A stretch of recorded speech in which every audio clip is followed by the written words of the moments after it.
నమస్కారం, వార్తలకు స్వాగతం. ముందుగా ముఖ్యాంశాలు. Congress leader Jaggareddy press meet, పలు అంశాలపై వివరణ.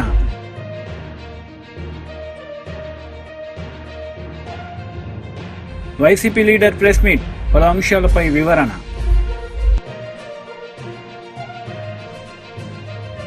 వైసీపీ లీడర్ మీడియా సమావేశం నిర్వహించారు. ఈ సందర్భంగా పలు అంశాలపై ఆయన మాట్లాడారు.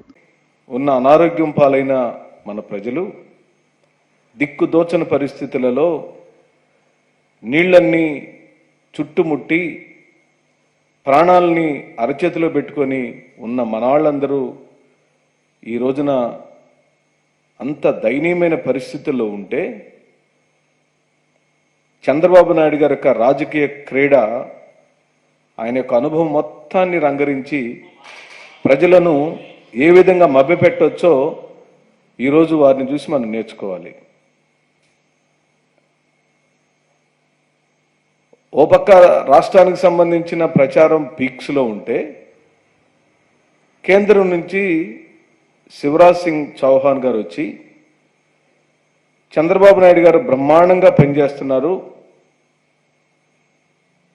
అని ఆయనతో బాకా విధించుకునే కార్యక్రమం జరిగింది. శుక్రవారం నాడు వీకెండ్ పార్టీలకు వెళ్ళిన పవన్ కళ్యాణ్ గారు మళ్ళీ రాష్ట్రానికి వచ్చి వారు చంద్రబాబు నాయుడు గారికి బాకా ఊదారు. ఓ కేంద్ర మంత్రి గారు, ఓ రాష్ట్ర ముఖ్యమంత్రి గారు, ఓ ఉప ముఖ్యమంత్రి గారు ముగ్గురు కలిసి ప్రచారం మీద పెట్టినంత దృష్టి సహాయక చర్యల విషయంలో నత్తనడక నడుస్తుంది ఈ ప్రభుత్వాన్ని బహిరంగంగా చెప్పడానికి మేము ఏమాత్రం సంకోచించడం లేదు, బాధపడుతున్నాం. బాధ్యత లేని ఈ ప్రభుత్వం తమ తప్పులను కప్పిపుచ్చుకునే దానికి అనేకమైన విన్యాసాలు జరుగుతున్నాయి. ప్రజలు ఎక్కడ తిరగబడి మాకు ముందుగానే సమాచారం ఎందుకు ఇవ్వలేదని వారికి అవగాహన కలిగితే ఎక్కడ వెంటబడి వీళ్ళ పని పడతారనని ముందుగానే గుడ్డగాల్చి నెత్తినేసిన చందంగా ప్రతిపక్షం మీద ఆ నెపాన్ని వేయటం కోసం నిన్నటి నుంచి ఓ ప్రయత్నం జరుగుతుంది. మేము ఇది రాజకీయ విమర్శలకు సమయం కాదు, కానీ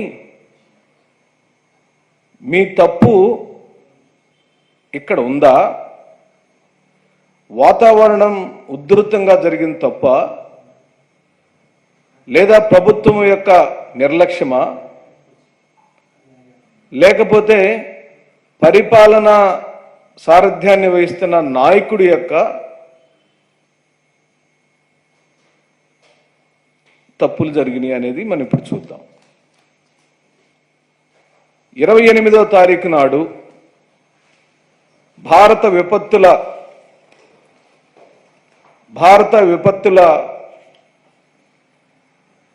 సంస్థ 31వ తారీఖు కల్లా ఈ విధంగా అది వాయుగుండంగా మారి భారీ వర్షాలు, వరదలు వచ్చే ప్రమాదం ఉందని హెచ్చరించిన మాట వాస్తవమా కాదా? అదే 28వ తారీఖు నాడు మన రాష్ట్రంలో ఓ క్యాబినెట్ మీటింగ్ జరిగింది. క్యాబినెట్ మీటింగ్లో రివర్స్ టెండరింగ్ని ఎలా రద్దు చేయాలో నిర్ణయం మీద ప్రెస్ కాన్ఫరెన్సులు జరిగినాయి. చంద్రబాబు నాయుడు గారు కార్మిక శాఖ మీద రివ్యూ చేశారు. కానీ జాతీయ విపత్తుల సంస్థ ఇచ్చిన ముందస్తు హెచ్చరికల మీద గౌరవ ముఖ్యమంత్రి చంద్రబాబు నాయుడు గారు ఎందుకు రివ్యూ చేయలేదని ప్రశ్నిస్తున్నాం. అప్పటికే శ్రీశైలం, నాగార్జున సాగర్ 2 డ్యాములు నీటి మట్టంకి సరిపడా నీటి నిల్వలు ఇప్పటికే ఉండినప్పుడు, పైనుంచి వరదలు వస్తున్నప్పుడు వాళ్ళు గేట్లు ఎత్తితే కృష్ణానదిలోకి నీళ్లు వస్తే ఎందుకు బ్యాక్ వాటర్ మెకానిజం మీరు చేయలేదని చెప్పి అడుగుతున్నాం. క్వశ్చనింగ్ ఏర్పాట్లు ఎందుకు చేయలేదని అడుగుతున్నాం. బుడమేరు నుంచి గేట్లు ఎత్తే కార్యక్రమం 31వ తారీఖు నాడు చేస్తాము అని బుడమేరు డిఈ కాంగ్రెస్ నేతలు మీడియా సమావేశం నిర్వహించారు. ఈ సందర్భంగా పలు అంశాలపై వారు మాట్లాడారు.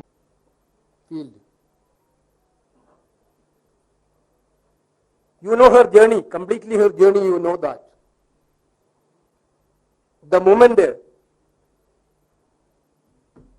she led, along with Bajrang Punia ji and other wrestlers, they took up their cases of self-respect, decency in their field, which is totally denied by the Wrestlers Association of India.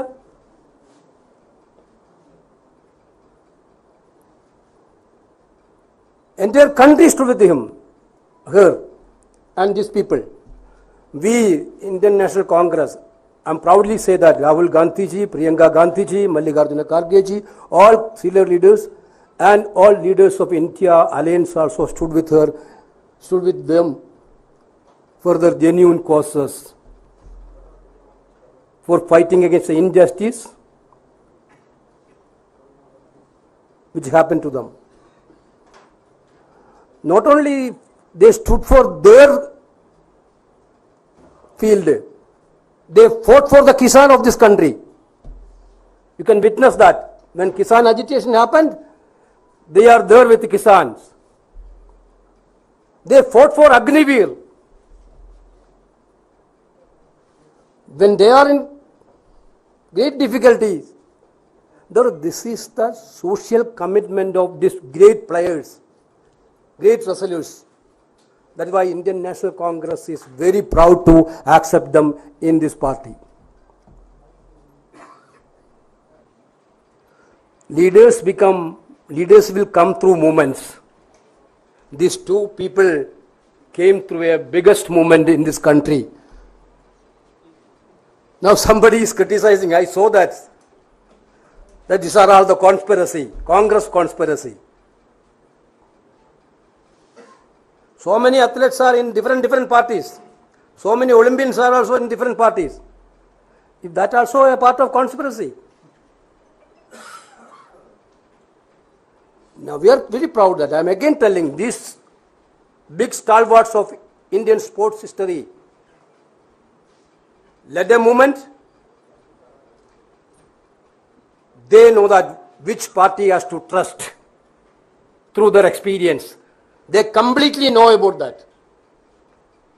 Therefore, they chosen Indian National Congress as their party. This is what happened.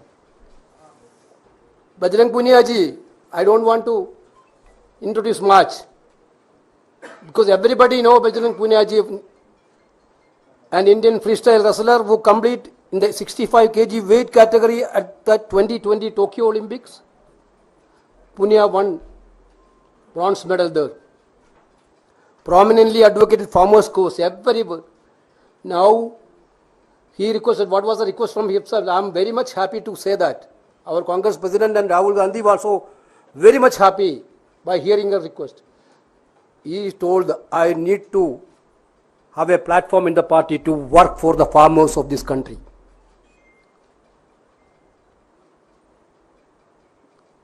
Actually, it is a very proudful moment for us. He protested against the 3 farm laws and protested for Agniveer scheme. Punia is the only Indian wrestler to win 4 medals at the World Wrestling Championship. He won a gold medal at the Asian Wrestling Championship held in 2017 and 29. He also won gold medal in 2018, 2022 Commonwealth Games and 2080 Asian Games. He received Arjuna Award also. He is an Arjuna awardee. Therefore, we are very happy. Surprisingly, I have to show one notice to you. BJP leader media సమావేశం నిర్వహించారు. ఈ సందర్భంగా పలు అంశాలపై ఆయన మాట్లాడారు. आनंद की क्षण है। मैं मेरे छोटे भाई हमारे प्रांत के उड़ीसा के एक अत्यंत होनहार, संवेदनशील और गुणी सामाजिक कार्यकर्ता को जो अभी राज्यसभा में उड़ीसा को प्रतिनिधित्व करते थे, अपने दक्षता के कारण, अपने आर्टिकुलेशन के कारण और अपने बौद्धिक क्षमता के कारण कम उम्र में भी उन्होंने पब्लिक पॉलिसी की दुनिया में एक अपना छाप बनाई है, अपना एक पहचान बनाई है। अत्यंत मिष्टभाषी, अत्यंत परसुएसिव और विचार स्पष्टता के साथ अपने विषयों को रखना, और मैं उनके बारे में इतना कहूं, सामाजिक जीवन में अपने आप में एक मर्यादा करके रहना, एक स्टैंडर्ड्स मेंटेन करना उन्होंने कम समय में एक कीर्ति स्थापना किया है। ऐसे सुजीत कुमार भारतीय जनता पार्टी में आज प्रवेश कर रहे हैं। उन्होंने अपना राज्यसभा की मौजूदा दायित्व को त्याग किया है। माननीय प्रधानमंत्री नरेंद्र मोदी जी की नेतृत्व, नीति, आदर्श, ऐसे पहले भी माननीय प्रधानमंत्री नरेंद्र मोदी जी की प्रशंसक रहे हैं।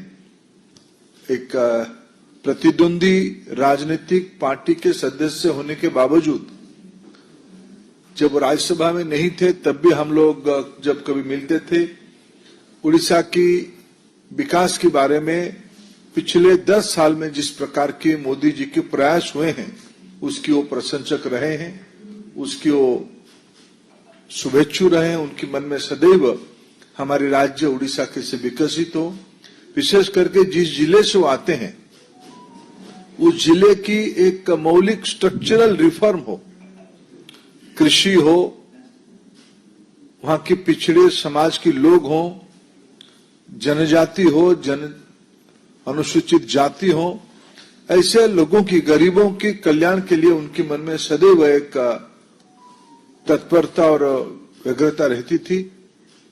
आज उन्होंने बीजू जनता दल को त्याग करके भारतीय जनता पार्टी में ज्वाइन कर रहे हैं। प्रधानमंत्री जी के नेतृत्व को आज सम्मान देके ज्वाइन कर रहे हैं। मैं उनको दल में स्वागत करता हूं, उड़ीसा की ओर से स्वागत करता हूं, भारतीय जनता पार्टी की राष्ट्रीय इकाई की ओर से स्वागत करता हूं। मेरा पूरा विश्वास है सुजीत कुमार जी की भारतीय जनता पार्टी में योगदान, हमारी प्रधानमंत्री की जो आह्वान है विकसित भारत, लक्ष्य विकसित भारत में उनकी एक योगदान रहेगा। బీఆర్ఎస్ లీడర్ మీడియా సమావేశం నిర్వహించారు. ఈ సందర్భంగా పలు అంశాలపై ఆయన మాట్లాడారు. కానిస్టేబుల్ అన్నా, సంఘాలన్నా మాకు అపారమైనటువంటి గౌరవం అనేటువంటి విషయాన్ని మేము ఈ సందర్భంగా గుర్తు చేస్తా ఉన్నాం.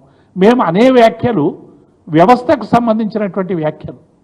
ఈ వ్యవస్థలో సమూలమైనటువంటి మార్పు జరగాలి, ప్రజల పట్ల బాధ్యత పెరగాలి, శాంతి భద్రతల పరిస్థితి బాగుండాలి అనేటువంటి కోణంలో శాంతి భద్రతల వైఫల్యాలని ప్రజలకు దృష్టికి తీసుకొచ్చేటువంటి ప్రయత్నం మేము చేస్తూ ఉన్నాం.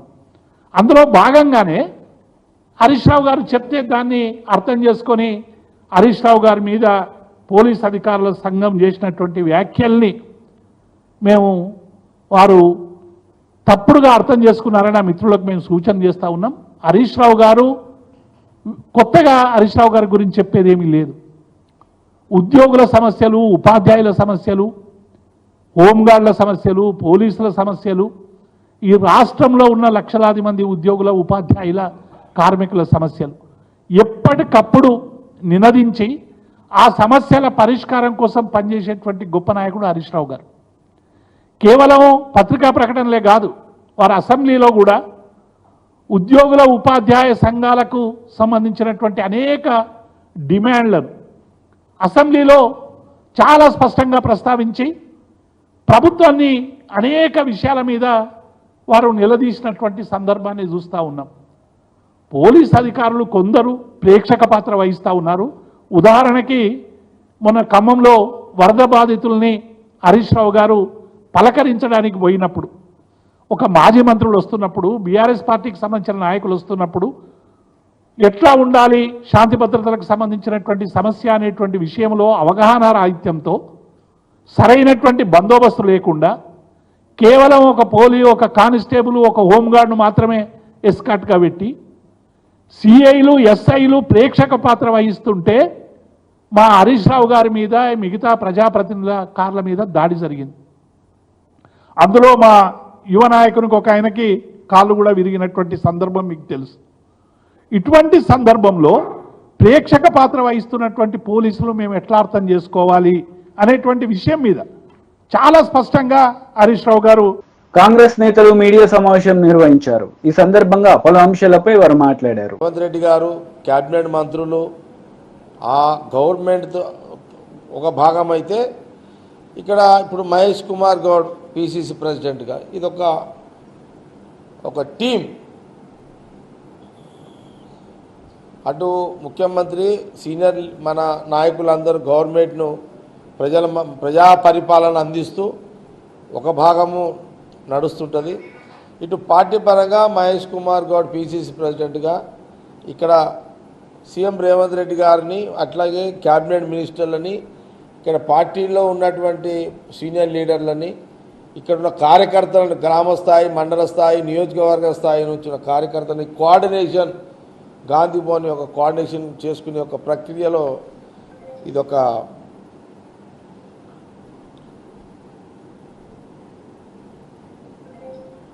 కాబట్టి ఇది ఒక మంచి, అంటే జనరల్గా ఏంటంటే కాంగ్రెస్ పార్టీలో 2 సంవత్సరాలు 3 సంవత్సరాలు ఒకసారి 4-5 ఏళ్లకు పిసిసి అంటూ మార్పు ఉంటుంది. ఆ మార్పులో ప్రక్రియలో భాగమే మరి కొత్త పిసిసి నియమించడం జరిగింది.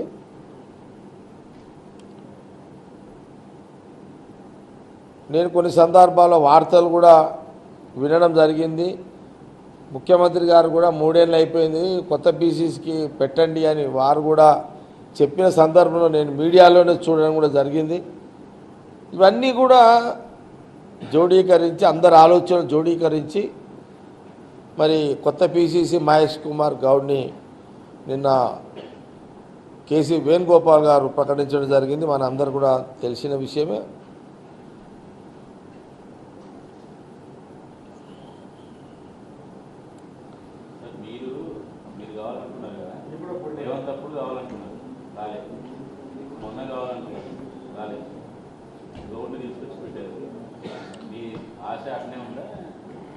జగ్గారెడ్డి పిసిసి కావాలని అనుకోవాలనుకున్న దాంట్లో నా ఆలోచన, నా అభిప్రాయము ఎప్పుడు చేంజ్ కాదు.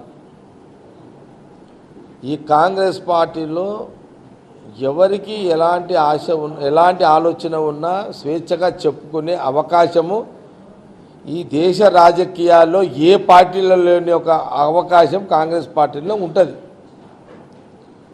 అందుకే చూడండి, బీసీలలో ఎవరికి పిసిసి కావాలనుకున్నా చెప్పుకునే స్వేచ్ఛ అనేక మంది చెప్పుకున్నారు. ఎస్టీలలో చెప్పుకున్నారు, ఎస్సీలలో చెప్పుకున్నారు, మా రెడ్డిలలో కూడా చెప్పుకున్నారు. కానీ ఏఐసి ఒక డిసిషన్ తీసుకున్నది. ఇప్పుడు రెడ్డి సామాజిక వర్గానికి ముఖ్యమంత్రి రెడ్డి ఉన్నాడు కాబట్టి ఇప్పుడు రెడ్డి పిసిసి అవకాశం లేదు అని 3-4 నెలల కింద ఒక లైన్ తీసేసుకున్నది పార్టీ అధిష్టానం. అందులో బీసీయా, ఎస్టీయా, ఎస్సీ, మాదిగ సామాజిక వర్గం అనే చర్చ జరిగింది. అందులో ఇప్పుడు బీసీకి ఇచ్చిర్రు. మళ్ళీ బీసీలలో మళ్ళీ కులాలు చూడకండి, బీసీ అంతే. బీసీ అంటే అందరూ, ఒక కులం కాదు కదా బీసీ అంటే. బీసీలలో అనేక కుల వృత్తులు ఉన్నాయి చాలా. ఇక్కడ దాన్ని విడదీయకండి, బీసీగానే చూడండి.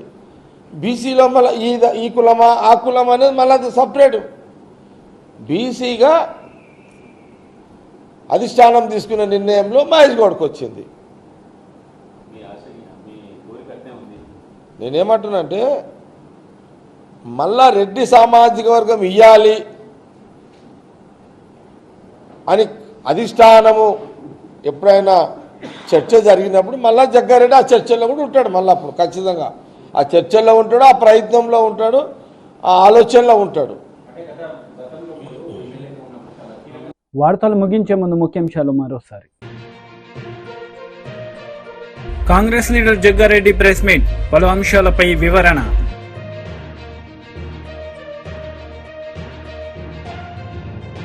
వైసీపీ లీడర్ ప్రెస్ మీట్, పలు అంశాలపై వివరణ.